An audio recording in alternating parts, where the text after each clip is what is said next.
નમસ્કાર વિદ્યાર્થી મિત્રો, આપ સૌને આવકારું છું. આજે આપણે ઇંગ્લિશ ગ્રામરની અંદર નાઉન્સ શીખશું. નાઉન્સ મીન્સ નામ. તો આપણે જોઈએ પ્રકાર તેના અને તેની વિશે સમજીએ આપણે. તો આપણે જોઈએ છીએ કે what is the noun. Noun એટલે કે નામ. A noun is a word that names a person, place, things or idea. Means કે આપણે કોઈ પણ પ્રકારના શારીરિક લાગણી કે કોઈ પણ પ્રકારનું હોય એટલે કે એક પ્રકારનો વિચાર આપણે એને અનુલક્ષીને આપણે ચાલીએ છીએ. તો નાઉન્સ એટલે કે કોઈ વ્યક્તિ, સ્થળ, વસ્તુ અથવા તો વિચાર નામ બતાવવાનો શબ્દ. હવે આપણે જોઈએ તો એના ઉદાહરણો છે. તો એની અંદર પેલા વ્યક્તિ એટલે કે પર્સન, તો કે રામ છે, શ્યામ છે, ટીચર છે, ડૉક્ટર છે, એવી રીતના કોઈ પણ વ્યક્તિની વાત કરીએ આપણે. પ્લેસ એટલે કે સ્થળ, તો કોઈ પણ હોસ્પિટલ છે, સ્કૂલ છે, કોઈ પણ ગામ છે, અમરેલી ગાર્ડન કે કોઈ પણ સ્થળ આપણે લઈએ, બસ સ્ટેન્ડ છે, એ સ્થળ એટલે કે પ્લેસ. ત્યાર પછી આપણે જોઈએ થિંગ્સ, વસ્તુઓ. તો ચોપડી મીન્સ કે બુક્સ, પેન, એપલ, ઓરેન્જ, એનીથિંગ્સ. ત્યાર પછી આપણે જોઈએ આઈડિયાઝ મીન્સ કે વિચાર.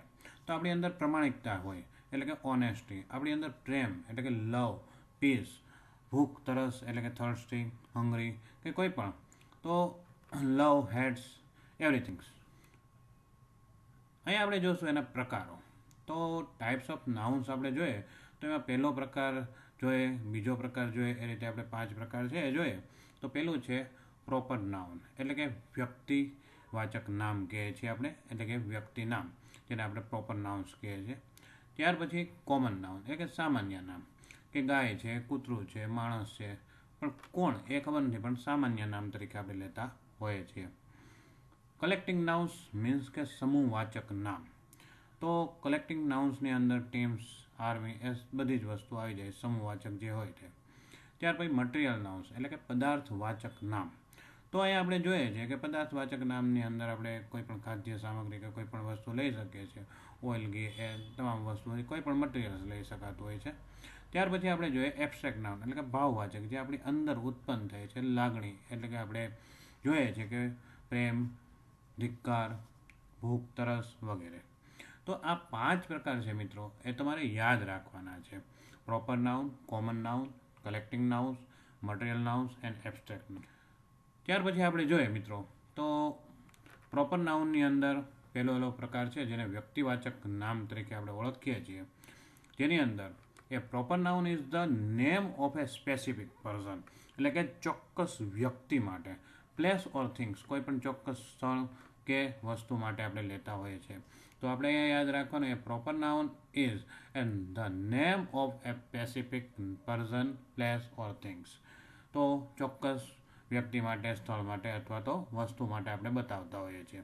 એના ઉદાહરણ આપણે જોઈએ રામ છે, સીતા છે, શ્યામ છે, ઇન્ડિયા છે, ગંગા છે, અમેરિકા છે, કોઈ પણ વસ્તુ છે આપણે નામ આપણે લઈ શકતા હોય છે, જે પ્રોપર નાઉન્સની અંદર આવે છે. ત્યાર પછી આપણે જોઈએ મિત્રો તો કોમન નાઉન્સ, જેને આપણે સામાન્ય નામ તરીકે આપણે ઓળખતા હોઈએ છીએ. તો એક common noun is the general name, સામાન્ય નામ છે, for the person, place or things. તો વ્યક્તિ, સ્થળ કે વસ્તુ માટે છે આપણે સામાન્ય નામ બતાવતા હોય છે, જેને આપણે કોમન નાઉન કહેતા હોઈએ છીએ. તો એક્ઝામ્પલ છે ગર્લ્સ, સિટી, રિવર, બુક. તો એ ચોક્કસ કોઈ નદી, કોઈ છોકરી કે કોઈ શહેરનું કે કોઈ ચોપડીનું નામ આપેલું નથી. તો આ જે નામ છે એ બધા સામાન્ય નામ કહેવાય મિત્રો. હવે આપણે જોઈએ પ્રકારની અંદર તો કલેક્ટિંગ નાઉન્સ, જેને આપણે સમૂહવાચક નામ કહીએ છીએ. તો સમૂહ એટલે આપણે સામાન્ય રીતે ગણ આપણે જે કહીએ છીએ. તો a collecting nouns is a word for a group of people or things. તો કલેક્ટિંગ નાઉન્સ એટલે કે સમૂહવાચક જે નામ છે એ આપણે સામાન્ય રીતે એક ગ્રુપ છે જે લોકો માટેનું હોય કે વસ્તુ માટેનું હોય તે આપણે લેતા હોય છે. તો અહીંયા તમને આપેલું છે કે લોકો અથવા તો વસ્તુઓના જૂથ માટે લઈએ છીએ. ટીમ, ક્લાસ, આર્મી, ફેમિલી આપણે હમણાં જ વાત કરી એ રીતે. મટીરિયલ નાઉન્સ તો પદાર્થવાચક નામ.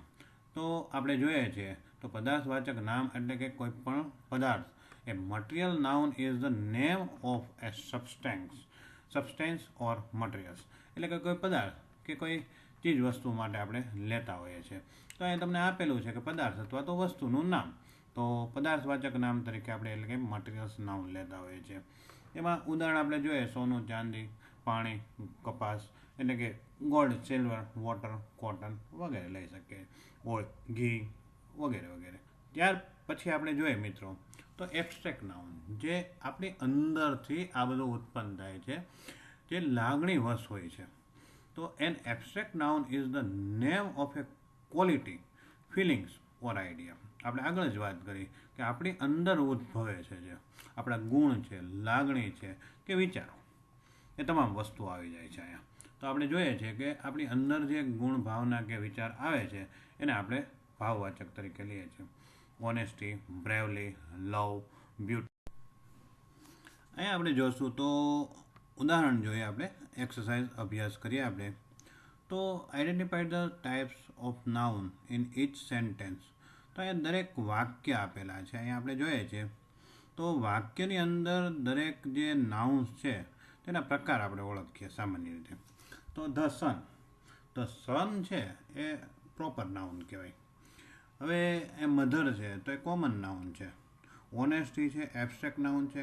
ક્લાસ છે તો એ કલેક્ટિંગ નાઉન્સ છે. ગોલ્ડ છે એ મટીરિયલ નાઉન્સ છે. તો એ આપણે સામાન્ય રીતે ઓળખવાનું છે. તો આ વિડીયો જોજો મિત્રો, જેથી કરીને તમને નાઉન્સના જે પ્રકાર છે એ ખબર પડે, નામના પ્રકારો છે કયા છે એ ખબર પડે, અને જેથી કરીને તમને આગળનો વિડીયો જે આવશે તેની અંદર આપણે બહુવચન કરીએ છીએ કોમન નાઉનના, તેના નિયમોને એ બધું આપણે શીખશું. તો જેથી કરીને તમને નાઉન્સમાં ખ્યાલ આવે મિત્રો, અને ખૂબ આનંદ આવે.